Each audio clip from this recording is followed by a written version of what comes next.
Basis पे alert आते रहते हैं कि ये आदमी है और ये हथियारों का प्रदर्शन कर रहा है, इसको वेरीफाई करें, इसके खिलाफ कार्रवाई करें। हमारे उसके बाद हमारे रेंज स्तर पर, फिर उसके बाद जिला स्तर पर साइबर सेल इस पे काम कर रही है। हमने भी डायरेक्शन दे रखे हैं, हम रूटीन में कार्रवाई भी कर रहे हैं। जहां मुकदमा दर्ज करने की जरूरत होती है मुकदमा दर्ज करते हैं। जहां काउंसलिंग वैसा होता है कि काफी बार बहकावे में आकर किसी ने फोटो डाल दिया तो उसके परिवार को बुलाते हैं और उनसे हम एफिडेविट लेते हैं और अंडरटेकिंग लेते हैं कि भाई आगे से हम ये गलती नहीं करेंगे, और उनकी काउंसलिंग करके उनको जैसा भी जो होता है सिचुएशन होती है, परिस्थिति होती है, उस हिसाब से हम कार्रवाई कर रहे हैं। तो इसके लिए जैसा आपने बताया है, तो हमसे, क्योंकि हम तो एक सेंट्रलाइज मॉनिटरिंग कर रहे हैं और आप उस गांव में रह रहे हो, उस बस्ती में रह रहे हो, उस वार्ड में रह रहे हो, आप लोगों के पास में ज्यादा इनपुट है। तो इसके लिए मेरी आप लोगों से ये अपील है कि ऐसा कोई मामला आपके संज्ञान में है तो मेरे व्हाट्सएप नंबर पर आप, यदि आपको, क्योंकि आम आदमी को डर रहता है कि जी मैं इसके बारे में बताऊंगा, गांव में आपस में दुश्मनी हो जाती है, भाईचारा खराब होता है, कल के दिन ये मेरे खिलाफत करने लग जाएगा, मेरे को नुकसान पहुंचा देगा। ये डर स्वाभाविक है और ये भी एक इंप्रेशन रहता है कि जी मैं थाने चौकी में बताऊंगा तो वहां के लोग वो बात को आगे चीजों को लीक कर देंगे और वो कल के दिन मेरे लिए एक आफत खड़ी हो जाएगी। तो उसमें मैं आप लोगों से ये कहना चाह रहा हूं, मेरे नंबर पर ऐसा कोई मामला संज्ञान में आता है, मेरे व्हाट्सएप नंबर पर आप मैसेज कर दें कि ये आदमी है, इसका ये फोटो है, ये स्क्रीनशॉट है, ये इसकी सोशल मीडिया अकाउंट्स है, इसकी लिंक है। मैं इमीडिएटली आपको आश्वासन देना चाहूंगा कि आपकी पहचान बिल्कुल गुप्त रखी जाएगी और उस पर कार्रवाई हो जाएगी। और वो बनीपुर चौक पर जैसे आप बात कर रहे हैं, तो मैंने अभी आ ही रहा था तो मैंने देखा था कि वो वहाँ पर फ्लाईओवर का एक निर्माण चल रहा है और काफ़ी लंबे समय से चल रहा है। जो भी कारण है उनकी वजह से वो कंप्लीट नहीं हो पाया है, प्रोग्रेस चल रही है। तो उसमें जैसा मेरे को डीएसपी साहब बता रहे हैं कि जैसा पीक आवर्स होते हैं उसमें हम ड्यूटीज लगाते हैं। तो आप बीच में से कोई बताएगा कि ट्रैफिक ड्यूटीज रहती हैं कि नहीं रहती पीक आवर्स में? हाँ सचो साहब,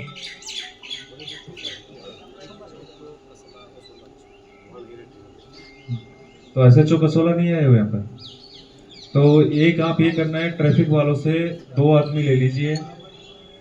एसएचओ ट्रैफिक के पास से, और परमानेंट बनीपुर चौक है और कसोला जो जहाँ भी जाम की दिक्कत है उनको सुबह से लेकर शाम तक वो वहाँ पर ड्यूटी करेंगे। क्लियर है? 2 आदमी ट्रैफिक से ले लेना। अगला पॉइंट है, जैसा कि आपने बताया कि नशा मुक्ति वाला, नशा मुक्ति पे मैं आपको बताना चाहूँगा कि जैसे हमारे राज्य के आदेश भी हैं, सरकार के आदेश भी हैं, डीजी साहब की प्राथमिकता भी है, तो उसको ध्यान में रखते हुए एक हमने नशा मुक्ति टीम बनाई है हरियाणा की, सॉरी रेवाड़ी जिले की। तो वो भी 13 जून से लगातार काम कर रही है। तो उसमें एक इंस्पेक्टर है, 6 लोग हमने उसमें लगाए हैं। अभी हो सकता है कि बावल पे हम काम नहीं कर पाए हैं, हम 400 पारे जो पूरे रेवाड़ी के गांव हैं उन पर हम काम करेंगे। और उनको जो हमने टारगेट दिया है वो ये है कि भाई सबसे पहले आपको गांव-गांव में जाना है, डोर टू डोर सर्वे करना है, उसके साथ में महिलाओं से अलग मीटिंग करनी है, मौजूद आदमियों से अलग मीटिंग करनी है, बड़े बुजुर्ग के साथ में अलग मीटिंग करनी है, और युवा हैं जो हमारी यूथ है उनके साथ अलग मीटिंग करनी है। सबसे मीटिंग करने के बाद जो नशे के आदी हैं उनको आइडेंटिफाई करना है, जिससे उनकी काउंसलिंग की जा सके जहाँ काउंसलिंग की ज़रूरत है। जहाँ उनको इलाज करवाने की ज़रूरत है तो उनको आईपीडी, ओपीडी या नशा मुक्ति केंद्र में यदि भर्ती करवाने की ज़रूरत है तो वो हमारी टीम काम कर रही है। बस उसमें हमें जो सहयोग की ज़रूरत है कि आप लोगों की सहयोग की ज़रूरत। दिक्कत क्या आती है कि आप लोग खुल के, आप क्योंकि नशा करने वाला भी अपने बीच में से ही है, इसी समाज का हिस्सा है, और नशा बेचने वाला भी हमारे समाज का हिस्सा है, गांव का हिस्सा है या फिर उस क्षेत्र का हिस्सा है। तो एक तो जो नशे के आदी हैं वो खुल के सामने नहीं आ पाते, उनको ये होता है कि हमारी जी बदनामी हो जाएगी समाज में, हमारे ऊपर समाज हमें गलत नज़रों से देखने लग जाएगा, या फिर लोग हमारे ऊपर उंगली उठाएंगे। तो आप लोग यदि सहयोग करेंगे, ऐसे जो नशे की, काफी बार क्या होता है कि गलत संगत में पड़ने की वजह से कोई गलत लत लग जाती है, नशे की लत लग जाती है, तो ऐसे में आगे आए, चाहे वो आपके भाई हैं, रिश्तेदार हैं, परिवार वाले हैं, घर वाले हैं, उनको आगे लेके आए, उनका जिससे काउंसलिंग करवा के या ट्रीटमेंट करवा के उनका इलाज हम करवा सकें। देखो, रेवाड़ी पुलिस डीजे की यदि हम बात करें तो रेवाड़ी पुलिस पहले भी एक्शन लेती रही है, और जो हमारा पुलिस कर्मी है, पुलिस कर्मचारी हैं, अधिकारी हैं, उनको क्लियर निर्देश दिए गए हैं कि जैसे हमारे माननीय जो सुप्रीम कोर्ट्स हैं, हाई कोर्ट्स हैं, उनके डायरेक्शंस भी हैं कि रात को 10 बजे से लेकर सुबह 6 बजे तक एक परमिसिबल अमाउंट है, उसी में आप म्यूजिक सिस्टम को चला सकते हैं। तो ऐसे में हमारी टीम सक्रिय है, सभी को क्लियर निर्देश दे रखे हैं। यदि कोई उसका उल्लंघन करता है तो उसमें हमने कार्रवाई की भी है, मुकदमे भी दर्ज किए हैं और आगे भी वो जारी रहेगा। इसलिए आज भी हमने लोगों से अपील करी है, साथ में हम प्रशासन से भी बातचीत करेंगे, मार्केट कमेटी है या हमारी जो नगर पालिका है उनसे बातचीत करके इनको दुरुस्त कराया जाएगा। बाकी जितने से ज़्यादा सरपंचों से भी अपील की गई है कि ज़्यादा से ज़्यादा संख्या में प्राइवेट आदमी हैं वो कैमरे लगवाएं। जी सर, एक समस्या और थी, यहाँ पर बाजार में शाम की टाइम इतना जाम होता है कि एक आम आदमी को अगर महिला प्रेग्नेंट हो तो हॉस्पिटल तक नहीं पहुँच पाती, तो उसके लिए ट्रैफिक के लिए है तो ऐसे विशेषता कर लो, चालान काटती थी ये पुलिस तो भाग जाते थे, लेकिन अब वो चीज़ें बंद कर दी गई। कारण क्या है उसमें?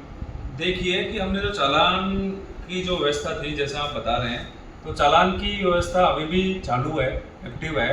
और लास्ट महीने में भी हमने अच्छे चालान किए हैं, उससे पिछले महीने में हमने चालान किए हैं। लेकिन मैं आप लोगों के माध्यम से बताना चाहूँगा कि जो हम चालान कर रहे हैं वो हम पुलिस आमजन को परेशान करने के लिए या आमजन को असुविधा पैदा करने के लिए या रेवेन्यू कलेक्शन के लिए हम चालान नहीं कर रहे हैं। हमारा चालान करने का मकसद केवल एक ही है, वो क्राइम एंगल से केवल हम 4-5 कैटेगरी के ही चालान हम जैसे कर रहे हैं, जिसमें विदाउट नंबर प्लेट गाड़ियाँ हैं, हाई सिक्योरिटी नंबर प्लेट गाड़ी है, ब्लैक फिल्म हो गया,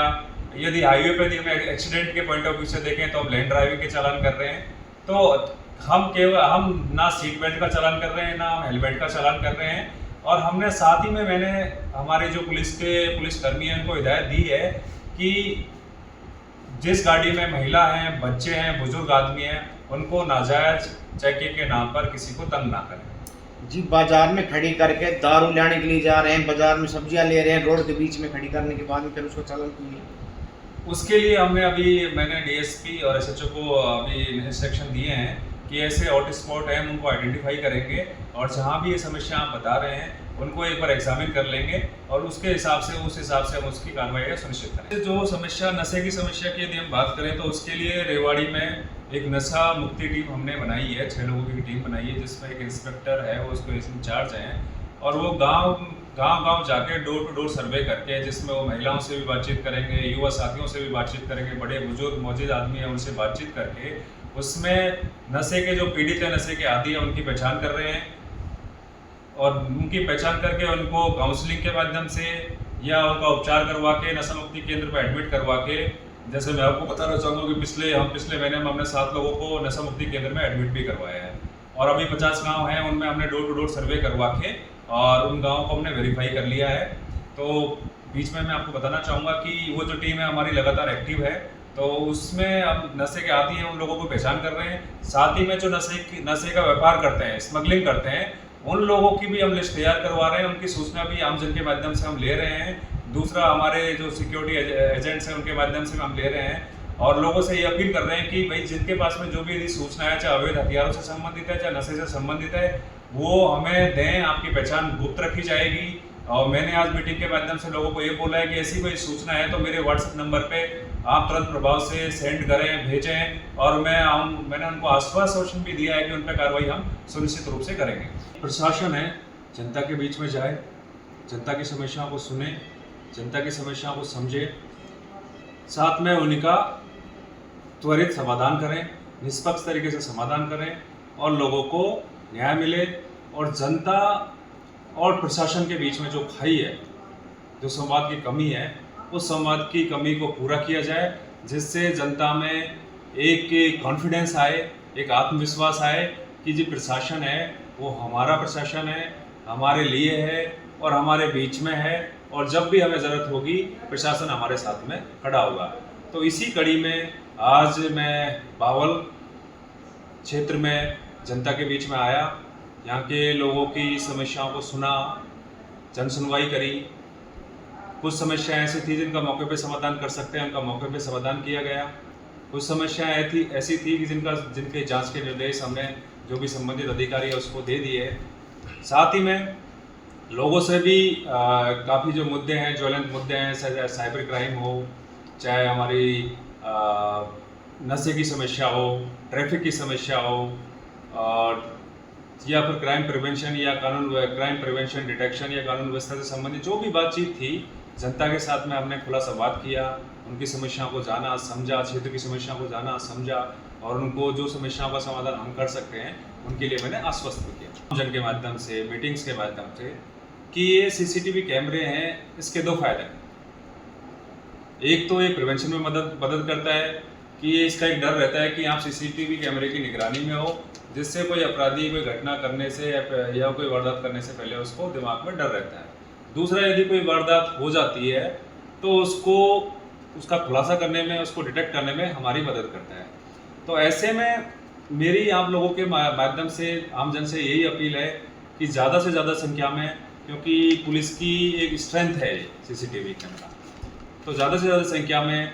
गांव में, गलियों में, वार्डों में, कस्बों में सीसीटीवी कैमरे लगवाएं, अच्छी क्वालिटी के कैमरे लगवाएं। बाकी रही बात, जैसा आपने बताया है कि ऐसी कुछ छोटी छोटी समस्याएं आ जाती हैं इन सब मुद्दों को लेके, तो इसमें हमने पुलिस को हिदायत दे दी है कि इस प्रकार की आमजन को कोई असुविधा नहीं होनी चाहिए, और ऐसी कोई बात आती है तो उसका समाधान हम तुरंत प्रभाव से करेंगे।